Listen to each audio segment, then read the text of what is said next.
There's a poem by Harriet Mullen, who's an African-American poet who was born not far from where I grew up. I just learned the other day. It's called "We Are Not Responsible," and it's written in the voice of white folks interacting with black folks in an array of different circumstances. And the last stanza includes the line, "You have no rights that we are bound to respect," which is a quote, of course, from the 1850s Dred Scott opinion.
Stop right there! Damn it!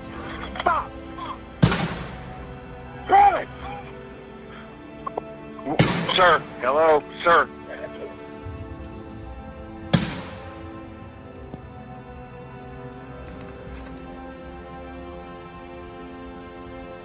You said she's 26. Is she alert and able to talk to you? No, she's not. Breathe. God,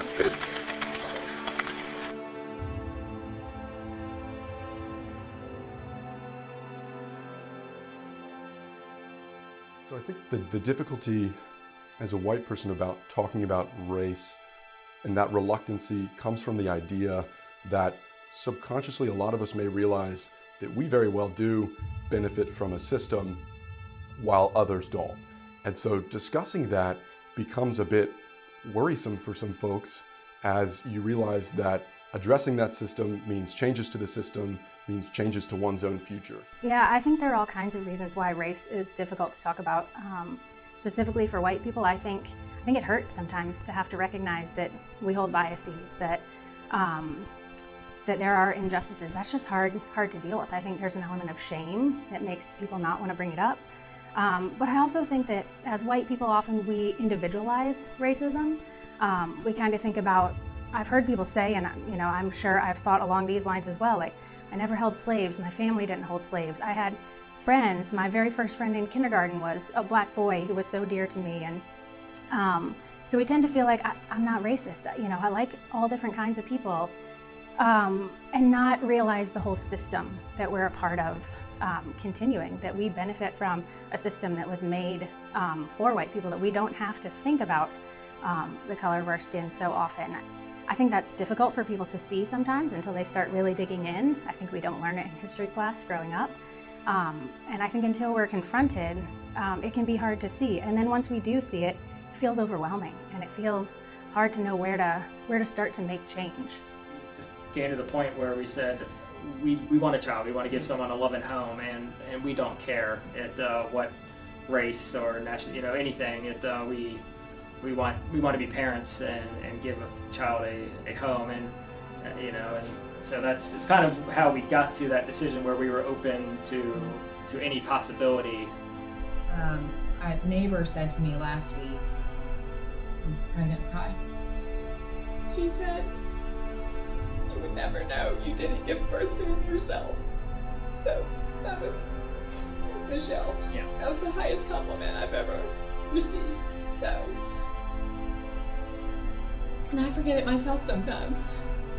After the George Floyd death and just all the response, they would see me crying. They would ask what was happening, and we talked very clearly with the older ones especially about what happened. We explained to them that someone was murdered by the police, that here are the things that lead up to those issues, here are the ways that the police are viewed, here are the ways that the Black community is viewed, and here's what's wrong about all these different perspectives, here's how we need to do better. So I first saw the George Floyd video on social media, Instagram stories, I think, 9 minutes, 10 minutes long, and the majority of that time you were watching someone kneel on someone's neck as he is saying, "I can't breathe," as he is calling for his mother, as he is pleading, "Sir, please get off of my neck."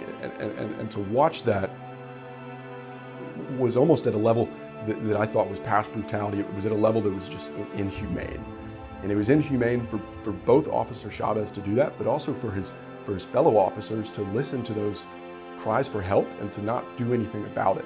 So watching that video was grotesquely appalling. It's led me to change the trajectory of my class that's currently going on. American legal process usually begins with the police and usually has a day or two on uses of force. But the class has become, this month, instead of one that begins with the police and the ways citizens might reasonably fear them and also see them as illegitimate, and our legal process as illegitimate, has it's become a class that includes that to a class that all but turns on those questions, and that's hopefully the right conversation to be having. Ahmaud Arbery I knew things like this were happening, but that one, I saw that video, and that's when it really hit me like George could be running one day. And then George Floyd, but in that one, I just, anger, I'm just outraged. We see things on TV and news, maybe thinking our town isn't as bad or it doesn't happen as much. Also, really talking and both agreed, not knowing what to say, especially to our Black friends, and not almost knowing how to, or maybe not our place to bring it up, and not wanting to say the wrong thing, which obviously we've come to realize that being silent is worse than saying the wrong thing, and having some of those discussions. While we've seen positive short-term surface level changes come, that we're also focused on the long term.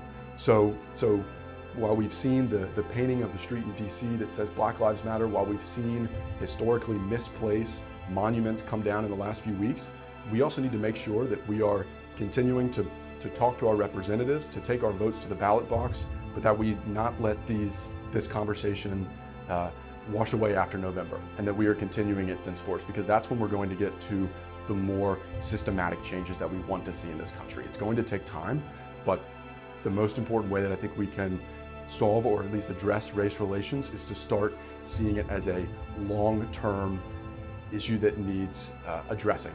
And that's one that we're going to need people across their racial backgrounds working together to achieve. It took me a long time to see just the depth of the issues that we have in the United States. So that's probably been my journey over the last 10 years, is just learning more, relearning history that I never learned the first time around. Reading books by people of color, listening to podcasts by people of color, just trying to hear other voices to figure out what did I miss and how did we get where we are. I think an absence of responsibility is just far too common. Maybe it's a human condition that not dealing with the uncomfortable is something we're relatively capable about, but maybe white folks are particularly practiced in that, and particularly when it deals with race.